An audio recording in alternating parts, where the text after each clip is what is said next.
Hello and welcome to Graphic Online TV and our first Your Ghana, My Ghana show. I am Dede Amano-Wilkes. And I'm Ruby Ofori. Today we're looking at women in politics, and our guest for this first show is Samia Nkrumah. Samia, of course, needs no introduction, being the national icon that she is, but I just want to flag three things. That she won the Jomoro parliamentary seat in 2008 and served in parliament for 4 years, one term. She was also the chairperson of the Convention People's Party, the CPP, from 2011 to 2015, and she stood down from that position to contest as flag bearer of the party. And currently, Samia is standing as an independent candidate in Jomoro, in the Western region, from where her father, Kwame Nkrumah, hails.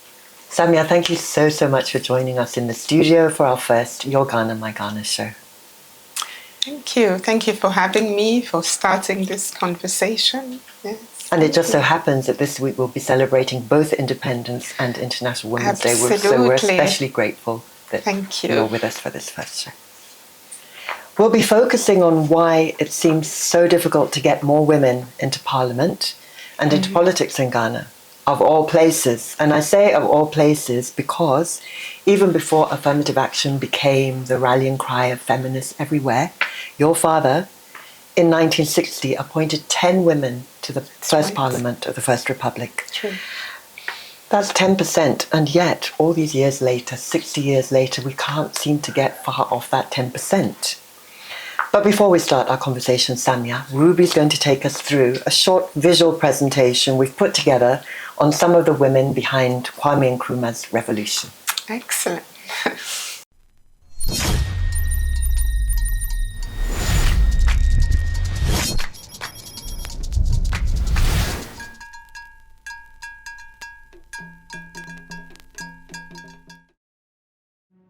Have you ever wondered about the role of women in Ghana's independence? The story of Ghana's independence is a tapestry woven with threads of audacity, resilience, and an unyielding quest for freedom. At the heart of this narrative, women played a pivotal role, providing the backbone of Kwame Nkrumah's vision and the fight for independence. Consider Fatia Halim Razik, the Egyptian wife of Kwame Nkrumah. She was more than a spouse. She was a symbol of unity between Black Africa and the Arabized North. Her unwavering support was instrumental to Nkrumah's Pan-Africanist vision, a dream that sought to unite and uplift the continent. Then there were the market women, the lifeblood of Ghana's economy, among them Dede Ashikishan and Akua Shosho stand out. Known as the Queen of Flower Sellers, Dede Ashikishan became a chief financier of the Convention People's Party, or CPP, the political force that drove Ghana's independence movement. These women, with their hard-earned income, funded Nkrumah's campaigns, proving that the fight for independence was a collective effort. The year 1960 saw a significant victory for women's representation in politics. Nkrumah fought and won the Representation of the People Women Members Bill. This enabled the National Assembly to elect 10 women unopposed to Parliament. These women from various regions across Ghana brought diverse perspectives and a strong female voice to the nation's governance. And then there is June Milne, Nkrumah's publisher. She ensured that Nkrumah's ideas were disseminated worldwide, becoming the international voice of Ghana's independence. Despite her significant contribution, Nkrumah's works are not widely available in Ghana today, a testament to the often overlooked efforts of women in history. In the grand narrative of Ghana's independence, these women were not mere footnotes. They were instrumental in amplifying Nkrumah's impact, shaping Ghana's history, and laying the foundation for the nation we see today. Their legacies continue to inspire generations, reminding us that the struggle for freedom and equality is fought on many fronts and by many hands. And so, as we commemorate Ghana's independence, Let us remember these women. Let us honor their contributions, their sacrifices, and their unyielding belief in a free and independent Ghana. For in their stories we find the true spirit of independence, bold, resilient, and fiercely hopeful.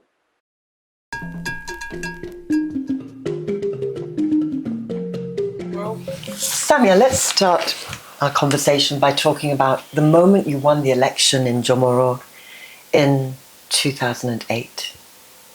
There's an iconic image of you, not that year. There's a different image of you with your arms stretched out to embrace the sea of people jubilating around you. Flashing that image now, can you just go back to when you won Jomoro 2008? What was going through your mind? What was going through your heart? You hadn't long come back to Ghana, I believe. Absolutely. I was new to Ghana. I was a new returnee.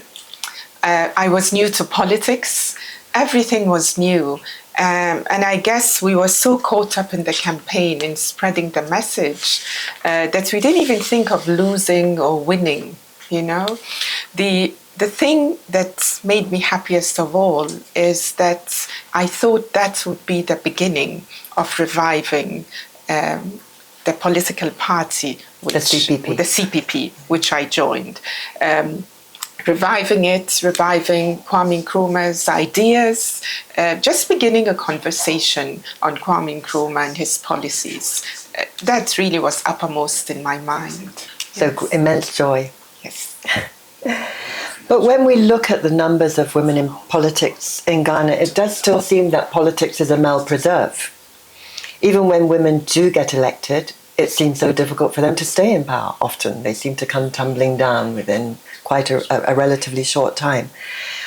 What do you think explains these factors? Do you think women get sufficient mentoring? Is it the masculine behaviors they encounter? Is it because they're not anticipating the kind of hurdles they have to overcome?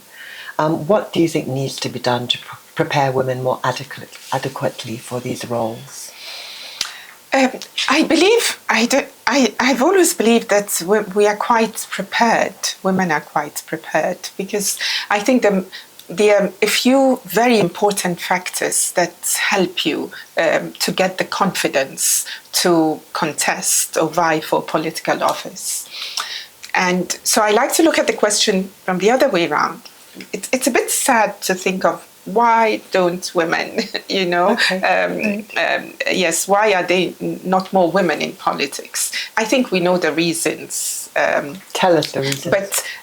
But what I rather like to focus on in where is our strength, and I think when I said we are prepared, I think there are a few things that help a lot.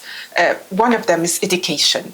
A woman who's educated has the confidence to communicate and to give out her message and vision. So that's a plus. I'm very fortunate to have been educated and privileged to have gone to relatively good schools.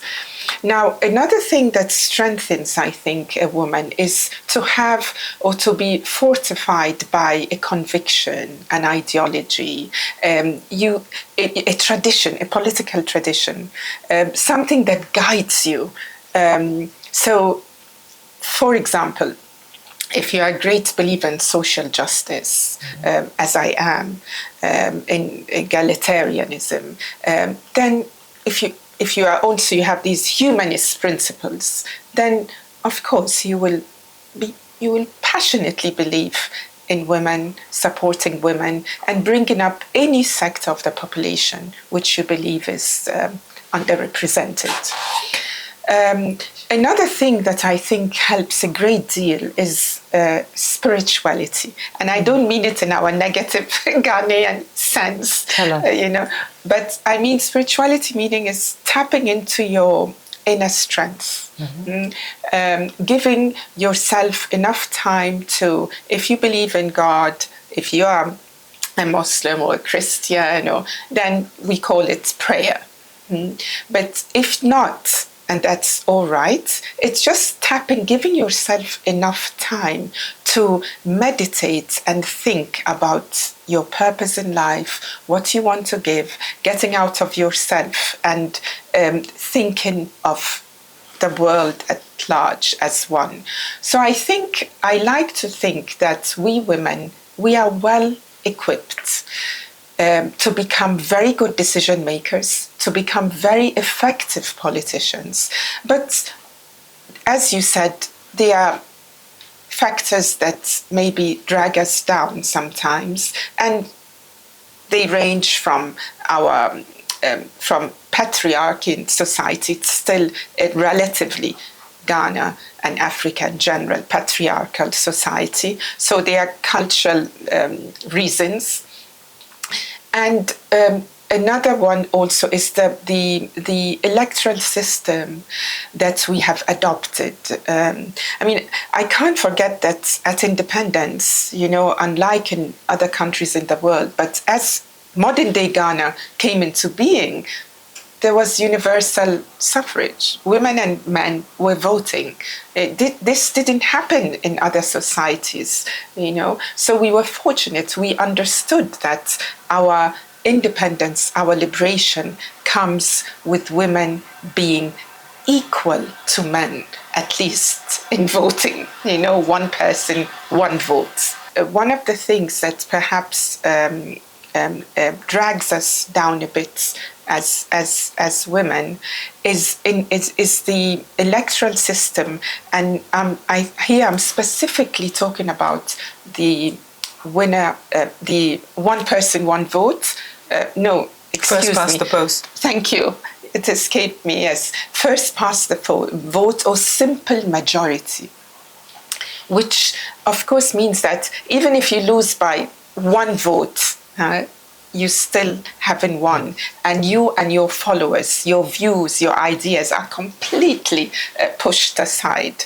So I think it's time in our country to consider certain reforms that might allow for the inclusion of those constituencies which are underrepresented, like introducing a quota system or proportional representation in particular. I think it's something, the time has come for us to discuss it. It might not have been possible in 92 when we were returning to constitutional rule for many reasons, but now we are a bit more relaxed. We are used to transfers of powers from one party to another. And I think the time has come to consider these different systems, let's say, of elections. Samia, how many times have you contested the Jamora seat? Okay, I contested 4 times, I believe, since 2008. Right. I don't know if we are doing the maths right. Yes. You won so convincingly the first time. Yes. And something strange seems to have been happening since then, because you seem to get roughly the same votes as you got that first time, around 8,000, a little bit more, if I'm not mistaken. But somehow, apart from that first time, the same number of votes never seems to be enough for you to win the seat again. What is happening? Yeah, no, of course. Okay, when I came 2008, I think the element of surprise being underestimated, that maybe had something to do with it. So maybe because we were underestimated, nobody thought we would win. So, there was, maybe they were not too competitive or harsh with us. That's number one. Number two, I think, and there's no doubt about it, is that if you don't belong to one of the 2 main parties, political parties that have governed the country, and if it is clear that you have an independent mind, and you are not going to compromise on certain things. Don't get me wrong, I believe in compromise. But when it is clear that you are not, maybe that you are truly independent thinking, let me put it this way, then of course there's so much that goes against you. So I think that will change. That must change. But for now, it's a challenge for independent candidates or candidates in smaller parties who don't belong to either of the big parties who've ruled Ghana. And aside from that, Jomoro is a border area. And often in border areas in Ghana, there are these charges of either gerrymandering or people being trucked from across the borders to come and vote. Have you faced anything like that in Jomoro? Yeah, indeed, absolutely. And that is even why you need to go and campaign in another country, like in our case, our neighboring sister Côte d'Ivoire. Yes, so it's interesting how there's a whole term, the Ivorian vote, we call it. But of course, they are almost the same people. The borders were arbitrarily drawn. So you actually go and campaign in Ivory Coast? You have to, yes. Wow. So you have to go and campaign. And I don't think anyone, or at least maybe our team, we've never really done the exact numbers, but the number of people who come from outside is quite high. It's quite considerable.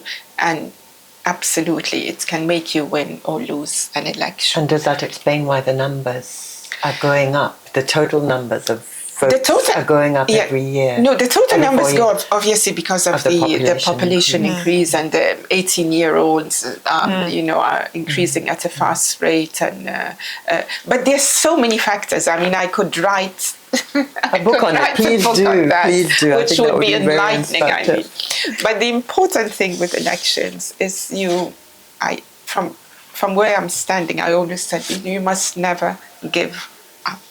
Because when you're contesting an election, it goes beyond winning and losing. Of course, you go in to win, but it goes beyond that because you have a message to give, and you have a lot of good work to do in the course of doing that. But to what extent though is the CPP's inability to grow? Or let me put that a different way. Do you think the CPP has been stifled from growing? What has been the cause of its marginalization in recent years? Like all smaller political parties, I believe, having been the only MP for the party, the chairperson of the party, so at leadership positions, from experience, I understood that there's heavy interference in smaller parties. And so that makes them very difficult to manage. You mean interference from the big parties? From the big parties, the NPP and the NDC? Yes, very difficult to manage, and also very difficult to succeed, obviously.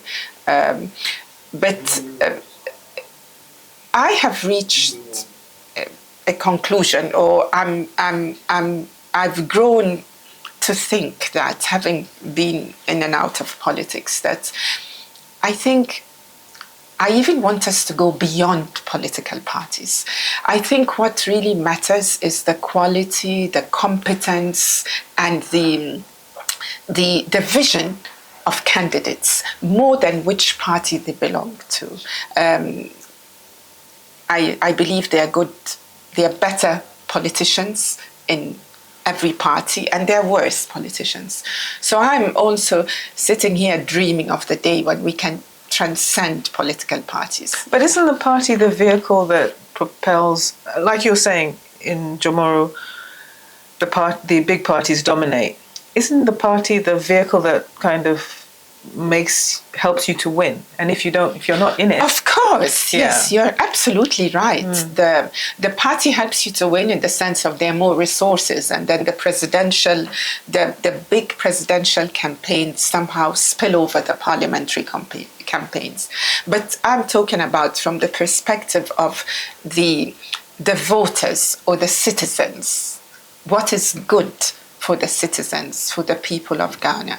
And I think it's that we need to scrutinize the individual candidates more than which party they belong to.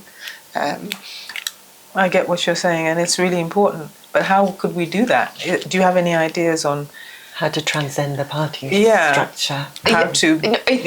It's challenging, but that's why some of us stand as independent candidates. That in itself is a way of that in itself is giving a message. That independent too doesn't mean you are against everyone.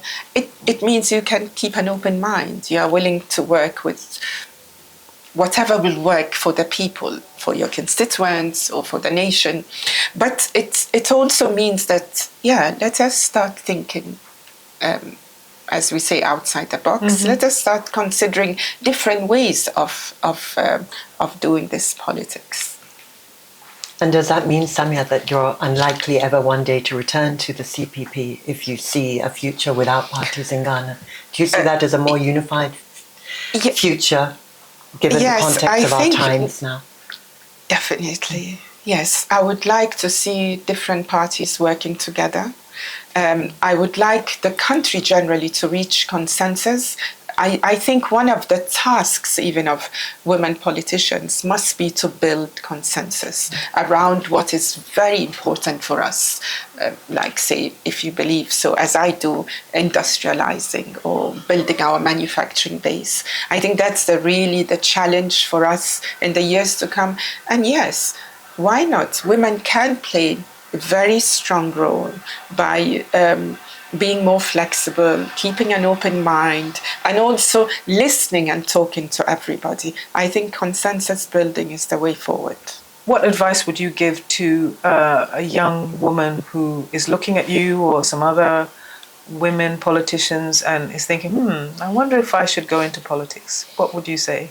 If you're wondering, then you must try it. I would encourage you to go. I mean, yes, you need role models. Yes, you will need a lot of support from people, but you have to try and do it. Because the only way to know, even if you are, if you can do it, if this suits you, if you have something to give, is to simply try it. But where do they start? Do they go to the office of the NDC or the NPP or the CPP? How do they start? Okay, there are many ways to start, but people start with the district assembly elections. I mean, that's a soft way to get into it, you know. You start by group meetings. I know of many people who meet and talk about the affairs of an electoral area or a community even, who join groups, who are part of associations. There's so much to do, and a lot of activities that will help sharpen your message or your vision. So, but just get in. I mean, people are willing to talk and listen, and as in everything in life, it's hard work, but definitely I would love to see more women, and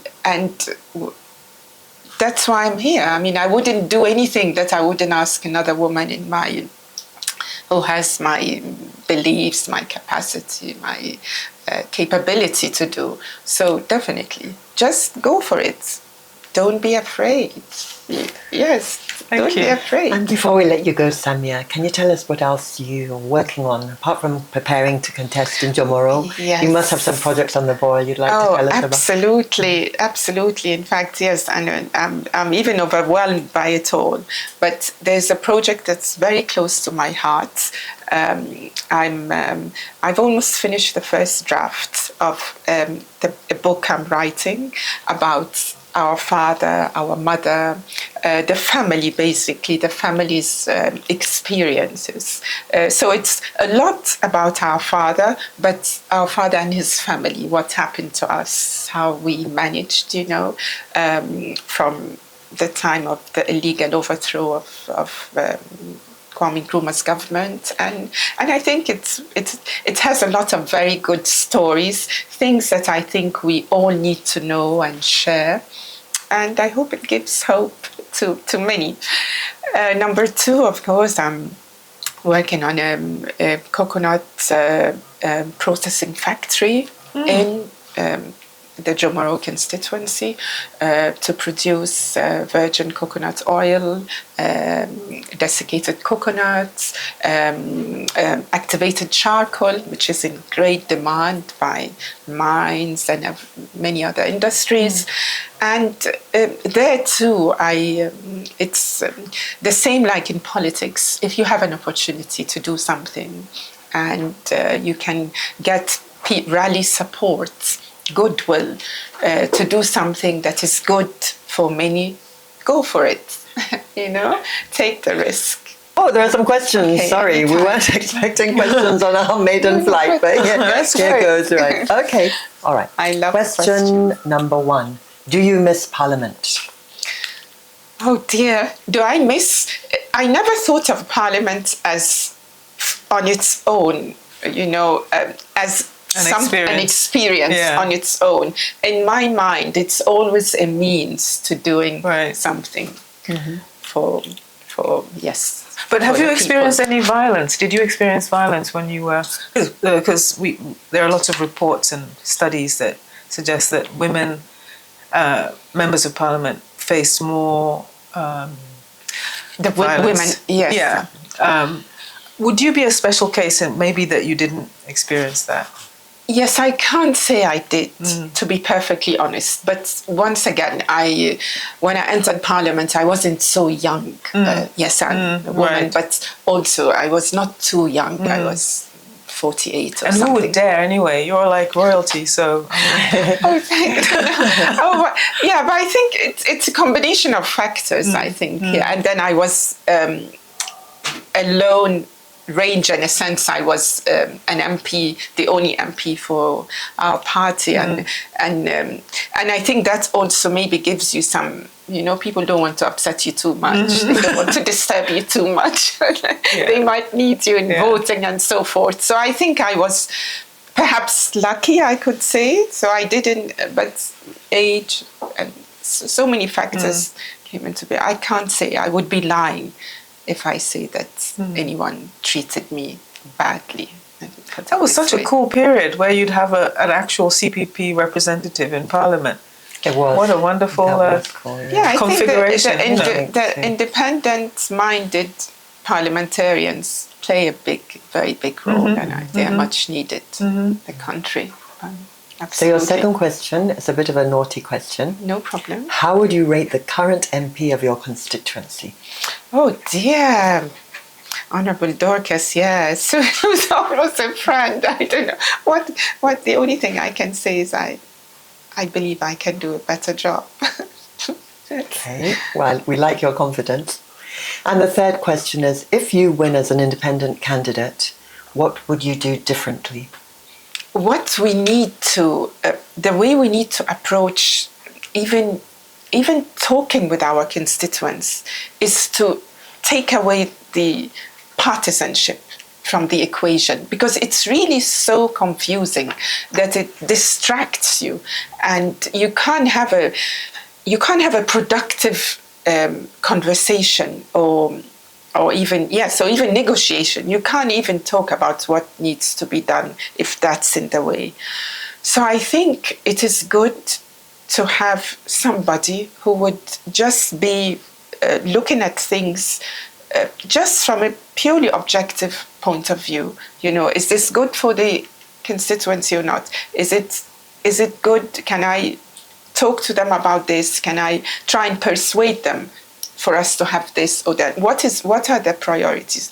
And I repeat, the priorities are very simple, particularly in a rural constituency.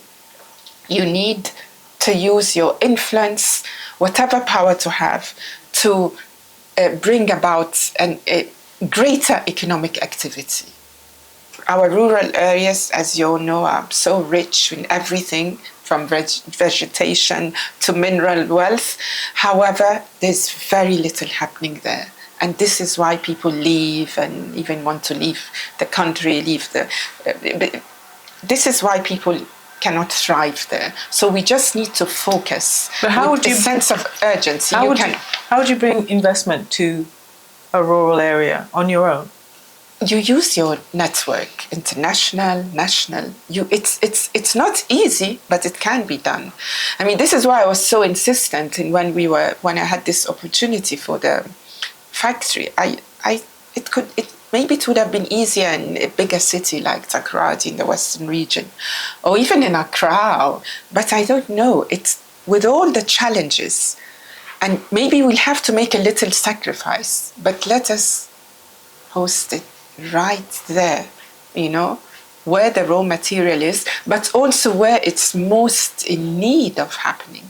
That is where economic activity has to happen. That's where our agri-industries have to happen, in rural Ghana, not anywhere else. The main parties have been a bit lazy in not addressing the economic issues that you're talking about in the rural areas? There are so many factors. I mean, honestly, there are so many factors, because if you look, it's not just, even it goes beyond Ghana. I mean, the whole global economic system does not favor us. So we are there struggling, our smaller countries struggling alone, trying to balance the books. We all know it. I mean, we import too much, and it's hard to manufacture. It's very hard. I've even seen it firsthand trying to set up this concern. It is so hard for us to break this. And it's not so much about this party in power or that government or that. We need a whole reorientation and revolution in the way we are managing our countries economically. And we really, I dare say, it will be very difficult for us to do it on our own without doing it with other African countries. So I think the tipping point will be when our governments, our countries realize that for African countries to thrive, for us to be able to deliver to our citizens a better quality of life, we have to start thinking of integrating our economies and building our infrastructure and our industries together. So I go back to our father's advice and guidelines. Seriously, Africa must seriously consider uniting and integrating for our very, very survival. And then, since you raised that question on this last note, how much hope do you have in the AfTA, the African Continental Free Trade Area, to create that unification of African economies? It's an old new idea. After all, Ghana put it forward decades ago, 1963, with the founding of the Organization of African Unity, which is today the AU. So it's in the right direction, and it will help us break down the boundaries or barriers between countries. But it has to be done with a focus on us increasing our productivity. You know, it has to be done with that. It's not separate from industrialization. It has to be planned with that vision in mind, because for us to integrate properly, break down barriers, then we have to be doing things. Otherwise, locally in our continent, in our countries. Otherwise, what are we going to be? What are we going to be trading with each other? Otherwise, we'll be overwhelmed by stronger economies. Absolutely. Stronger economies, strong corporations. And this is our problem today. How do we liberate ourselves from these very strong multinationals that are squeezing us, you know? Yeah. So it's in the right direction. We have to support it, but let's have that plan, which we had in the Lagos Plan of Action, all these previous accords and plans which we had for Africa's industrialization must be on the table alongside the African Continental Free Trade Agreement. So, Samia, thank you so much for being with us today, for helping us to start this new show on a high note. And we really look forward to welcoming you again. Yes, and congratulations and all the best. Thank you very much. And after that, now let's change mood with a poem by Margaret Mamlekoji. It's titled The Good Citizen, and it's from an anthology of poems produced recently, published last year by Mamle, called A Poetic Stroll.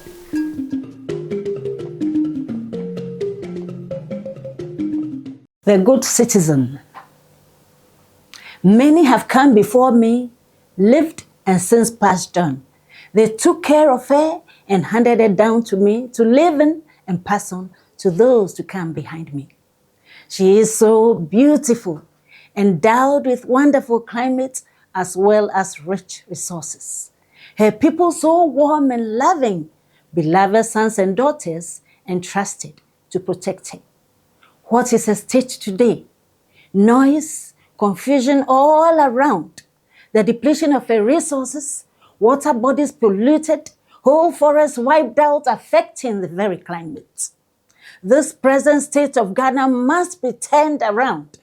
As I pass through now, it is my time to act, and you, my fellow traveler, you have your part to play. I see with all clarity, major decisions depend on me as well as on my peers. Peer pressure. Peer pressure, there are two sides to it, the positive and the negative. No, I will not stand idle to see my homeland fall. Sankofa, our elders say, the good things from our past, we have to go back for to move this nation forward. A lot depends on me. The strength of one person to bring about progress. The choice is mine to make, to lift Mother Ghana to make her stand tall. It's time to make corrections. Respect for the elderly and also for authority. I will keep Ghana clean and flee from all corrupt acts. And you, what is your response?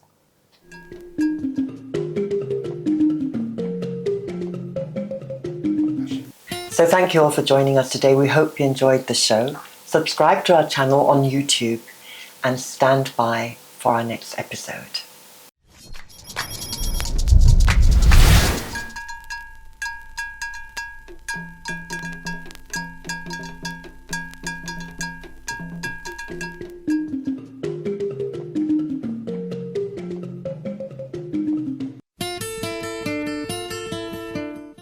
For more news, please visit our website graphic.com.gh or follow us on Facebook at Daily Graphic and on YouTube and Twitter at GraphicGH.